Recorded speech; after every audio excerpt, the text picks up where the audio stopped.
জুলাই গণহত্যা ও মানবতাবিরোধী অপরাধের অভিযোগে ভারতে পলাতক শেখ হাসিনার বিরুদ্ধে রাজধানীর বিভিন্ন থানা ও ঢাকার নিম্ন আদালতে প্রায় ৫৭৭টি মামলা হয়েছে। এছাড়া ঢাকার বাইরেও হয়েছে কয়েকশো মামলা। এসব মামলার মধ্যে ৩ শতাধিক অভিযোগ সুনির্দিষ্টভাবে আন্তর্জাতিক অপরাধ ট্রাইব্যুনালে জমা পড়েছে। দুদকের দায়ের করা মামলায় হাসিনার বিরুদ্ধে গ্রেফতারি পরোয়ানাও জারি করা হয়েছে। দুদক বলছে, শেখ হাসিনাকে ফেরানোর প্রক্রিয়া শুরু হয়েছে, তবে সেই প্রক্রিয়া কতটা এগিয়েছে এবং আদৌ হাসিনাকে ফেরানো সম্ভব কিনা তা জানার চেষ্টা করেছেন আমাদের রিপোর্টার ওয়ালিদ সিদ্দিকী। ক্যামেরায় ছিলেন সাব্বির রহমান। আন্তর্জাতিক অপরাধ ট্রাইব্যুনালে ৩টি মামলার তদন্ত কাজ প্রায় শেষ পর্যায়ে। জুলাই আন্দোলনে নিরস্ত্র ছাত্র জনতার উপর গুলি, হত্যার নির্দেশদাতা ও পরিকল্পনাকারী হিসাবে শেখ হাসিনার নাম উঠে এসেছে। শাপলা চত্বরে হেফাজতে ইসলামের সমাবেশে নির্বিচারে হত্যা ও গুম করে গণহত্যারও অভিযোগ রয়েছে শেখ হাসিনার বিরুদ্ধে।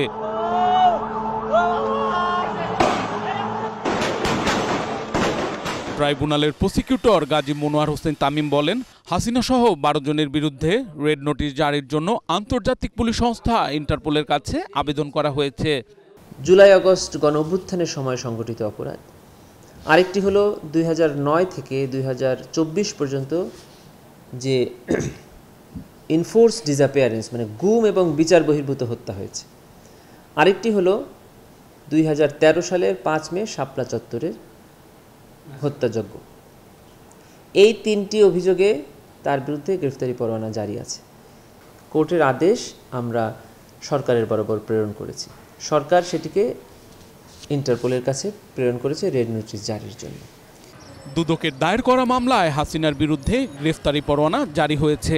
দুদক কমিশনার ব্রিগেডিয়ার জেনারেল হাফিজ আহসান ফরিদ জানান, হাসিনাকে দেশে ফেরাতে ইন্টারপোল সহ আন্তর্জাতিক সংস্থার সহায়তা নেওয়া হবে।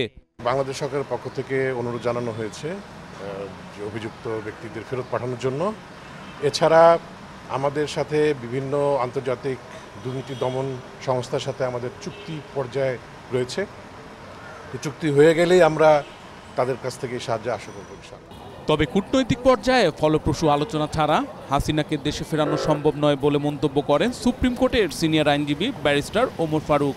একটা দেশে যদি কাউকে আশ্রয় দেওয়া হয় এবং সেটি যদি তাদের উইলিং আশ্রয় হয় এবং ওয়েলকামিং আশ্রয় হয়, সেক্ষেত্রে আনাটা বড় ডিফিকাল্ট।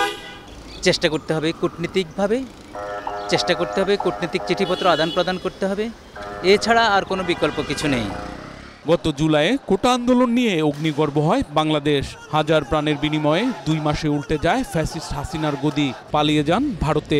এই ফ্যাসিস্টকে দেশে ফিরিয়ে এনে তাকে আইনের মুখোমুখি করা হবে, নিশ্চিত করা হবে বিচার, এমনটাই প্রত্যাশা এদেশের আপামর মানুষের। Walid Siddiqui, Asian television, Dhaka.